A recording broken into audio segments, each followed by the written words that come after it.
50대부터 안 챙기면 80대에 꼭 후회합니다. 관절. 지금이 골든타임입니다. 안녕하세요, 여러분. 혹시 이런 말 들어보신 적 있으신가요? 관절은 평생 써야 할 소중한 도구지만 아플 땐 이미 늦었다. 나이 들수록 잘 먹고 잘 자는 것만큼이나 중요한 게 바로 관절 관리입니다.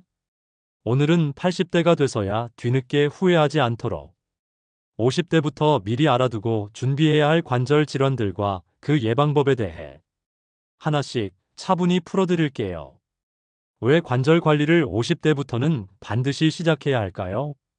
우리가 이 30대엔 몸이 알아서 회복했죠. 하지만 50대부터는 다릅니다. 하루 종일 움직이면 무릎이 욱신거리고 아침에 일어날 때 손가락이 뻣뻣해지기 시작하죠. 이건 단순한 노화가 아니라 관절 건강에 경고등이 켜졌다는 신호입니다. 많은 어르신들이 80대가 되어서야 말씀하세요. 그때 무릎 좀 아플 때 병원 좀 다닐걸. 허리 아프다고 누웠던 게 이제는 일어날 수 없게 됐어. 여러분, 그 말 우리 세대에선 듣지 않도록 해야겠죠? 그러면 50대부터 조심해야 할 주요 관절 질환 4가지를 알아볼게요. 첫 번째로 계단 오를 때 욱신거린다면 무릎 관절염을 의심해 봐야 해요. 무릎 안에는 연골이라는 쿠션이 있어요. 이 연골이 마모되면 뼈와 뼈가 직접 부딪히며 염증이 생깁니다. 이게 바로 퇴행성 무릎 관절염이에요. 무릎이 아프다며 병원을 가면 대부분 의사 선생님들은 운동과 체중 관리부터 권하세요. 연구에 따르면 중강도 운동을 주 5회, 하루 30분 이상 꾸준히 하면 무릎과 고관절의 통증과 기능이 개선된다고 합니다. 체중도 아주 중요한데요. 체중의 5%만 줄여도 통증 완화에 큰 효과가 있다고 전문가들은 강조하고 있어요. 무릎 주변 근육, 특히 허벅지 대퇴사두근을 강화하는 것도 매우 중요합니다. 의사들은 레그 익스텐션 운동을 추천하는데요. 의자에 앉아 무릎을 곧게 펴고 10회에서 15회 반복하면 연골 부담 완화에 도움이 된답니다. 또한 수중 운동이 있는데요. 수영이나 물속 걷기는 관절에 부담이 적고 통증을 줄여줘서 의학적 가이드라인에서도 권장됩니다. 두 번째로 엉덩이 쪽 통증이 있다면 고관절 질환을 의심해 봐야 합니다. 고관절은 우리 몸을 지탱하는 중심입니다. 걷고, 앉고, 서는 모든 동작이 이 고관절을 지나가죠. 고관절에 문제가 생기면 허리인 줄 알고 병원에 가시는 분도 많습니다. 고관절에 문제가 있는 분들은 허벅지 앞쪽 또는 엉덩이 부위에 통증이 있거나 다리를 옆으로 벌리기 힘들고 걷는 자세가 이상해집니다.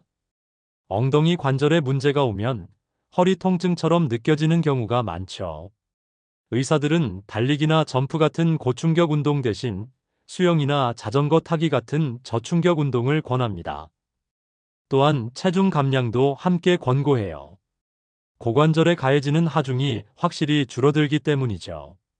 물리치료사나 의사들은 고관절과 다리 근육을 강화하는 개별 프로그램을 만들어주는 경우가 많아요. 보조기구의 활용이나 약물 치료를 개인의 생활 환경에 맞게 처방받는 것이 중요해요. 이는 관절 가동성과 안정성을 함께 높이는데 큰 도움이 됩니다. 이런 고관절 질환을 예방하려면 낙상 예방이 가장 중요합니다. 집안에 미끄럼 방지 매트를 깔고 누워서 하는 브릿지 운동 같은 엉덩이 근육 강화 운동을 꾸준히 하셔야 합니다. 요가나 가벼운 스트레칭도 정말 도움이 됩니다. 세 번째로 젓가락질이 점점 힘들어진다면 손가락 관절염을 의심해 봐야 합니다. 아침마다 손가락이 뻣뻣하고 물건을 집을 때 통증이 있다면 손가락 관절염일 가능성이 높습니다. 특히 여성분들에게 많이 나타나며 류마티스 관절염이나 퇴행성 손가락 관절염으로 발전할 수 있어요. 손가락 관절의 붓기나 통증은 조금씩 불편해지는 노화처럼 느껴질 수 있어요. 하지만 의학적으로도 스트레칭과 항염증 식단을 통한 관리가 매우 중요하다고 합니다. 특히 오메가3 지방산과 채소 중심의 식사, 그리고 비타민 D와 칼슘 섭취는 염증 조절과 관절 건강에 긍정적 영향을 줘요. 스마트폰, 키보드 사용 시에는 중간중간 잠시 멈추고 가볍게 손 스트레칭도 자주 해주세요. 네 번째로 척추 및 허리 질환입니다. 허리가 아픈 게 꼭 나이 탓만은 아닙니다. 허리는 몸의 중심입니다. 하지만 잘못된 자세나 근육 약화로 디스크, 협착증, 골다공증까지 이어질 수 있어요. 허리 통증이 일시적인 경우가 자주 있어서 자칫 방치하기 쉽지만 의사들은 미리 예방하라고 강조해요. 먼저 코어 근육 강화 운동, 즉 플랭크, 브리지, 데드버그, 버드독 같은 운동은 척추를 자연스럽게 보호해줍니다. 플랭크는 복부 허리 어깨 근육을 골고루 강화하여 척추 안정성을 유지시켜줍니다.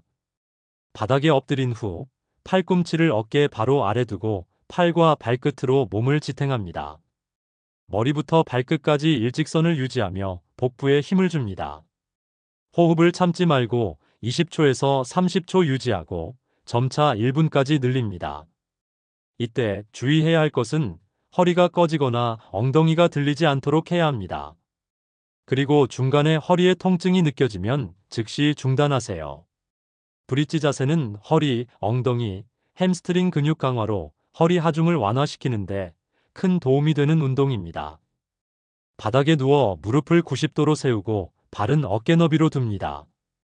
복부에 힘을 주며 엉덩이를 천천히 들어 올립니다. 어깨, 허리, 무릎이 일직선이 될 때까지 올린 후 2초에서 3초 유지한 후 천천히 내려옵니다. 이 동작을 10회에서 15회 반복하고 체력에 따라서 2세트에서 3세트 정도 해줍니다. 이때 조심해야 할 점은 허리를 과도하게 꺾지 말고 엉덩이와 복부 근육으로만 들어 올리도록 합니다. 다음은 데드버그 자세입니다. 이 자세는 복부 깊은 코어 근육 강화와 척추 안정성 향상에 큰 도움이 됩니다. 등을 대고 누워 무릎과 엉덩이를 90도로 들어 올립니다. 양팔은 천장을 향해 뻗습니다.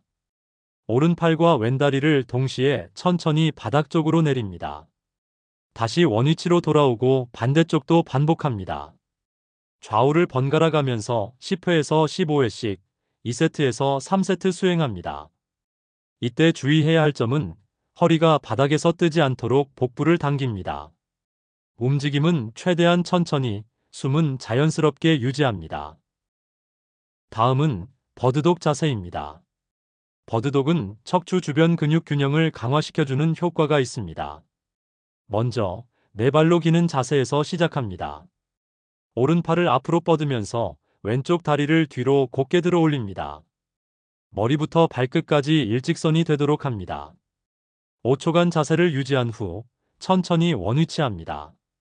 그 다음 반대쪽 팔다리로 교대합니다. 10회에서 15회 정도 반복해줍니다.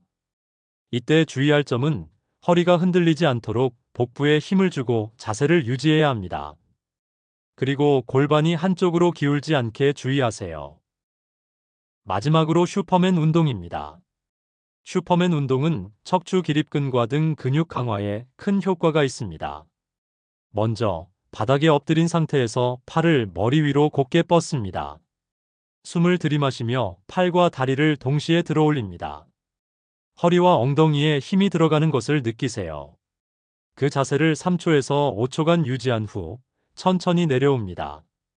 그리고 10세트에서 12세트 반복해줍니다. 이때 주의할 점은 목을 과도하게 젖히지 말아야 하고 시선은 바닥을 보도록 합니다. 만약 허리에 통증이 있다면 다리만 들어 올리는 변형 동작부터 시작하세요. 이상 5가지 운동들을 최소 주 2회에서 3회 순환식으로 진행하면 허리 근육과 척추 안정성이 모두 향상됩니다. 그리고 운동 전후에는 반드시 허리와 햄스트링의 스트레칭으로 근육을 부드럽게 해주세요. 또한 통증이 심할 경우 무리하게 운동하지 말고 반드시 전문의 상담 후 운동을 진행해야 합니다. 그리고 올바른 자세 유지가 중요해요. 앉을 때 허리는 펴고 물건 들 때는 허리보다 다리를 이용하는 무릎 굽혀서 들어 올리는 자세도 꼭 기억하세요. 지금까지 50대 이후 많이 나타나는 관절 질환들을 알아봤습니다. 무릎 관절 질환, 고관절 질환, 손가락 관절 질환, 척추 및 허리 질환 등 이들 관절 질환들은 우리가 일상 속 생활 습관들을 조금씩 바꿔도 상당한 예방 효과를 볼 수 있어요. 이제 관절을 지키는 일상 습관, 의사들이 실제로 권장하는 방식으로 정리해 드릴게요. 첫 번째는 유산소 운동입니다. 걷기, 수영, 자전거 타기처럼 관절에 큰 충격을 주지 않는 운동을 매일 30분, 주 5회 이상 해주세요. 하버드 의대 연구에 따르면 이렇게만 해도 무릎과 엉덩이 관절의 혈액순환이 개선되고 연골 퇴화를 늦출 수 있습니다. 특히 수영은 물이 체중을 받쳐줘서 무릎이나 허리에 부담이 적고 자전거는 하체 근육을 부드럽게 강화해줍니다. 두 번째는 주 2회 이상 근력 운동과 스트레칭을 병행하는 것입니다. 관절은 뼈만 튼튼하다고 지켜지지 않습니다. 그 주위를 받쳐주는 근육과 인대가 강해야 안정성이 생기죠. 그래서 전문가들은 주 2회에서 3회씩 무릎과 엉덩이 그리고 코어 근육 강화 운동과 스트레칭을 함께 할 것을 권장합니다. 예를 들어 스쿼트나 브리지, 밴드 운동은 하체 근육을 강화하고 햄스트링, 종아리, 엉덩이 스트레칭은 근육과 인대를 부드럽게 해 관절 움직임을 원활하게 합니다. 그리고 운동 후 바로 하는 가벼운 스트레칭은 다음날 관절 뻣뻣함도 줄여줍니다. 세 번째는 정기적인 체중 관리입니다. 체중이 1kg 들면 계단을 내려갈 때 무릎에는 4배, 즉 4kg의 압력이 더해집니다. 미국 관절염 재단에 따르면 체중을 단 5kg만 줄여도 관절염 위험을 50% 이상 줄일 수 있다고 합니다. 그러니 무리한 다이어트보다 건강식과 꾸준한 활동으로 서서히 감량하는 것이 중요합니다. 매일 500kcal 정도만 줄여도 한 달에 2kg 이상 감량이 가능하니 장기적으로 실천해 보세요. 네 번째는 앞서도 언급했듯이 올바른 자세와 생활 습관입니다. 하루 중 가장 오래 하는 자세가 결국 관절 건강을 좌우합니다. 앉아 있을 때 허리는 곧게 펴고 모니터는 눈높이에 맞추세요. 한 자세로 30분 이상 앉아 있지 말고 일어나서 가볍게 스트레칭을 해주세요. 무거운 물건을 들 때는 허리가 아닌 무릎을 굽혀서 들어 올리는 자세를 꼭 지키시고 핸드폰을 볼 때 고개를 숙이는 거북목 자세는 최대한 피해야 합니다. 마지막으로 통증은 조기 대처가 핵심입니다. 조금 아픈 건 나이 탓이려니 하고 넘기면 안 됩니다. 연구에 따르면 초기 통증을 방치할 경우 관절 퇴행 속도가 2배로 빨라질 수 있습니다. 가벼운 불편함이라도 2주 이상 지속된다면 전문의 진료를 받아야 합니다. 초기에 발견하면 재활 운동과 생활 습관 교정만으로도 수술 없이 회복할 가능성이 훨씬 높아집니다. 관절은 우리의 하루하루를 지탱해주는 기둥입니다. 이 기둥이 무너지면 삶의 질도 무너지죠. 하지만 다행히도 우리는 아직 돌이킬 수 있는 시간 안에 있습니다. 조금 늦었다고 생각될 때가 가장 빠른 때입니다. 오늘부터 관절 다시 살펴보세요. 좋아요와 구독은 여러분의 건강을 위한 첫걸음입니다. 우리 모두 함께 건강한 노후를 준비해요. 고맙습니다.